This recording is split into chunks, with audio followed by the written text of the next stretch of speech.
दोस्तों, Edward M साइकर junior एक sales representative जो कि जॉनसन एंड जॉनसन के लिए काम करते हैं, हर बार की तरह मैसगर्ड एरिया के ड्रग स्टोर में ऑर्डर लेने पहुंच जाते हैं। उनकी एक आदत थी कि हमेशा ही स्टोर्स के वर्कर के साथ कुछ पॉजिटिव बातें करना। इस बार भी वह ऐसा ही करते हैं। कुछ देर सोडा क्लर्क और सेल्स क्लर्क के साथ बात करके वह ड्रग स्टोर के ओनर के पास पहुंच जाते हैं ऑर्डर्स को लेने के लिए। लेकिन उस दिन ओनर उनसे काफी गुस्से में बात करते हैं और ऑर्डर्स लेने के लिए मना कर देते हैं। उनको कहते हैं कि कंपनी हम छोटे स्टोर्स को कम मार्जिन पे सामान दे रही है बड़े स्टोर्स के मुकाबले। सेल्स रिप्रेजेंटेटिव वहां से चले जाते हैं और शाम को सोचते हैं कि एक बार और कंफर्म कर लेता हूँ कि शायद मूड चेंज हो गया हो। इस बार जब वह ऑफिस पहुंचते हैं तो ओनर उनको बैठा लेते हैं और चाय ऑफर करते हैं और इसी के साथ वो कुछ ऑर्डर्स भी प्लेस करते हैं। अब आप सोच रहे होंगे सुबह से शाम में ऐसा क्या बदल गया। चलिए मैं बताता हूँ। जैसा कि एडवर्ड की आदत थी पॉजिटिव इंप्रेशन देना लोगों को, इसीलिए उनके सुबह वहां से जाने के बाद सोडा क्लर्क और सेल्स क्लर्क ओनर के सामने उनकी तारीफों के पुल बांध देते हैं। इससे ऑथर हमको बस यही बताना चाहते हैं कि हम जहाँ भी जाएं हमें अपने पॉजिटिव वाइब्स इंप्रेशंस ही छोड़ने चाहिए ताकि आपके जाने के बाद आपकी सिर्फ तारीफ ही की जाए। तो इसी के साथ मैं गुरजीत सिंह आपका स्वागत करता हूं आपके अपने चैनल माइंडसेट में, जहां हम हर वीक अच्छे समरीज और शॉर्ट स्टोरीज लेकर आते हैं। आज हम बात करेंगे ऐसे 6 तरीकों के बारे में जो लोगों को आपकी तरफ पॉजिटिव वे में अट्रैक्ट करेंगे। In simple words 6 ways to make people like you. ये इस बुक का पार्ट 2 है। अगर आपने पार्ट 1 नहीं देखा है तो आई बटन और डिस्क्रिप्शन में लिंक है, उस वीडियो को एक बार जरूर देखें। प्रिंसिपल 1 हमने अभी देखा, become genuinely interested in other peoples. Maria Guadalajara Mexico की रहने वाली थी। उनकी बोरिंग ऑफिस जॉब से जब वह घर आते टाइम देखती हैं सोसाइटी की लेडीज आपस में काफी खिलखिला कर बातें कर रही हैं, पर मारिया काफी शर्मीली थी। इसी वजह से वो अपने घर चली जाती हैं और एक्सपेक्ट करती हैं कि सोसाइटी की लेडीज आकर उनसे बातें करें। लेकिन एक दिन मारिया खुद से कहती हैं कि मुझको अगर फ्रेंड्स बनाने हैं तो मुझे खुद से शुरुआत करनी होगी। नेक्स्ट डे जब वह वाटर कूलर के पास जाती हैं तो और लेडीज से एक अच्छी सी स्माइल के साथ कहती हैं हाय। फिर क्या था, इमीडिएटली स्माइल्स के साथ हाय हेलो रिटर्न में मिलने लग जाता है और उनके काफ़ी फ्रेंड्स उसी टाइम बन जाते हैं। ऑथर हमको ये बताना चाहते हैं कि अगर हमें किसी से बात करनी है तो हमको खुद से शुरुआत करनी होगी एक अच्छी सी स्माइल के साथ। प्रिंसिपल 2 हमें यही सिखाता है, स्माइल। ऑथर ने एक बार जिम फैरली का इंटरव्यू लिया और उनसे पूछा what is secret of your life. He said hard work. उन्होंने कहा hard work. Author don't be funny, मजाक मत कीजिए। He said then what you thought is reason of my success. उन्होंने कहा तो आपको क्या लगता है मेरी सक्सेस का क्या राज है।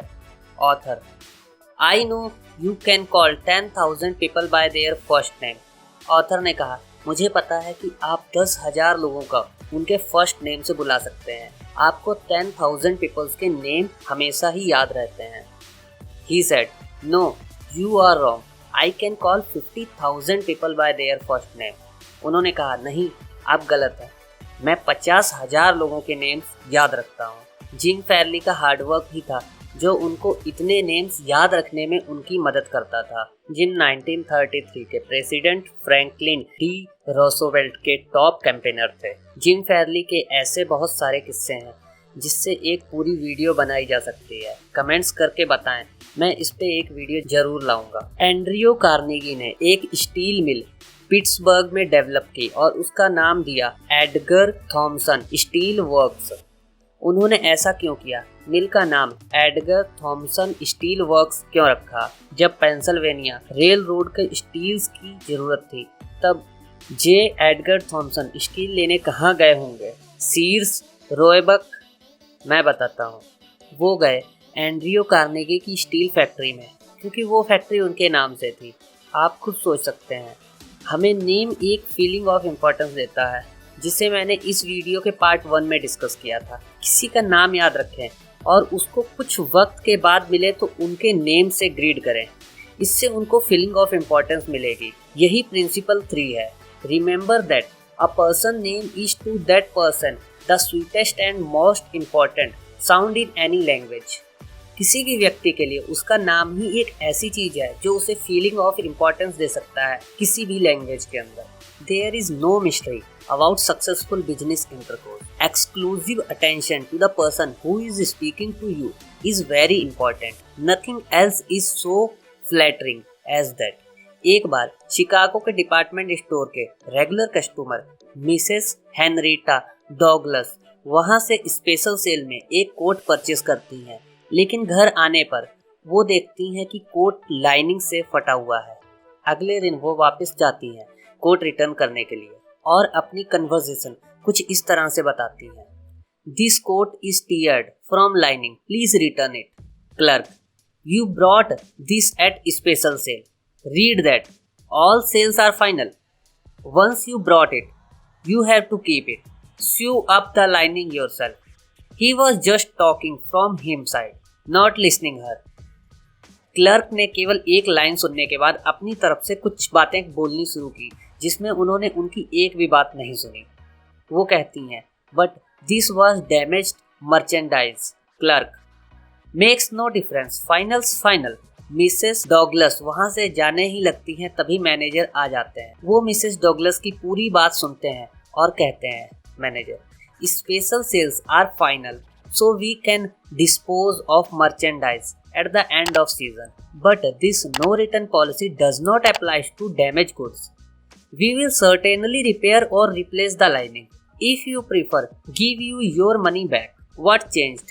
मैनेजर ने एक कस्टमर बचा लिया सिर्फ गुड लिसनर बनके, जबकि क्लर्क ने कस्टमर की पूरी बात को सुना नहीं था।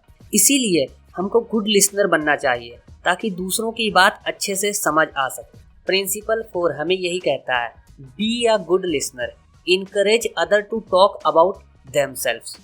विलियम बताते हैं कि जब वो 8 साल के थे, एक वीकेंड अपनी आंट लिबी लिंसल के घर जाते हैं, जहां उनकी मुलाकात एक पर्सन से होती है जिनको कुछ सेकंड्स में पता लग जाता है कि मुझे बोट्स में बहुत इंटरेस्ट है। इसके बाद वो जितनी भी बातें करते हैं वो बोट टॉपिक से रिलेटेड थी। जब वो वहां से गए, I spoke of him with enthusiasm, me what a man aunt. मैंने कहा, क्या आदमी था aunt. He was a New York lawyer, he cared nothing whatever about boat. Aunt ने बताया कि वो लॉयर हैं न्यूयॉर्क से और उन्होंने जो भी बोट्स के बारे में बात की उन्हें उसमें कोई भी इंटरेस्ट नहीं था। Me, but why did he talk all the time about boats.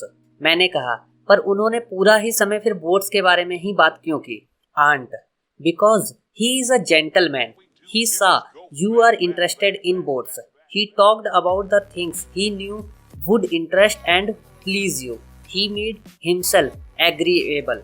Aunt ने बताया उन्होंने ऐसा इसलिए किया ताकि उनकी बातों में आपका इंटरेस्ट आए और आप हमेशा ही उन्हें याद रखें। अगर हम किसी पे गुड इम्प्रेशन देना चाहते हैं, हम चाहते हैं कि वो हमें याद रखें, हमें उनके इंटरेस्ट के टॉपिक पे बात करनी चाहिए जिससे आप उनको फीलिंग ऑफ इम्पोर्टेंस दे सकें एक अच्छी स्माइल के साथ। इसी के साथ प्रिंसिपल 5 हमें बताता है कि talk in terms of other persons interest. एक बार ऑथर लेटर रजिस्टर करने के लिए पोस्ट ऑफिस गए। जब वो बैठे थे तब उन्होंने देखा एक क्लर्क काफी बोर हो गए हैं जॉब से। उन्होंने सोचा चलो मैं इनके फेस पे स्माइल लाने की कोशिश करता हूँ, पर क्वेश्चन ये था कि कैसे। ऑथर को कुछ इंटरेस्टिंग बात करनी थी क्लर्क के बारे में, ना कि अपने बारे में। किसी स्ट्रेंजर के लिए ये क्वेश्चन काफी मुश्किल है क्योंकि हम उनके बारे में कुछ नहीं जानते। जब ऑथर की बारी आई, वो क्लर्क के पास गए और बोले, I certainly wish I had your head of hair, काश मेरे भी बाल आपकी तरह होते। He replied, many people have admired my hair. He looked in mirror. Clerk ने मिरर में देखा और स्माइल करते हुए बोला, it is a beautiful head of hair. मेरे बाल वाकई में खूबसूरत है। जब ऑथर ने ये स्टोरी पब्लिक में बताई तो उनके पास एक क्वेश्चन आया जो कि आप लोगों के पास भी होगा मेरे लिए। What did you want to get out of?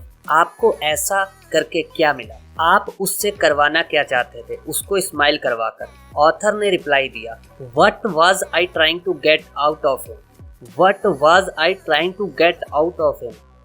अगर हम इतने सेल्फिश हैं कि बिना रिटर्न के किसी को पॉजिटिव कॉम्प्लीमेंट नहीं दे सकते, तब हमारी आत्मा भी सड़े हुए सेब से कम नहीं है। आज नहीं तो कल हम फेलियर से जरूर मिलेंगे जो कि हम डिजर्व करते हैं। प्रिंसिपल 6 यही कहता है, make the other person feel important, make the other person feel important and do it sincerely. किसी इंसान के फेस पे स्माइल लाने के लिए जो भी बात करें दिल से करें, सिंसियरली करें। ये सभी पॉइंट्स मैंने कवर किए हैं डेल कार्नेगी की book how to win friends and influence people से। ये इस बुक का पार्ट 2 था। पार्ट 1 जरूर देखें, जिसका लिंक आई बटन और डिस्क्रिप्शन दोनों में है। और इसी के साथ मैं गुरजीत सिंह आपसे अलविदा लेता हूँ। हम मिलेंगे अगले वीडियो में। तब तक इस वीडियो को शेयर करें अपने दोस्तों के साथ, चैनल को सब्सक्राइब करें और बेल आइकन को प्रेस करना ना भूलें, ताकि आपको हमारे वीडियोस के नोटिफिकेशन टाइम पर मिलते रहें। तब तक के लिए बाय बाय।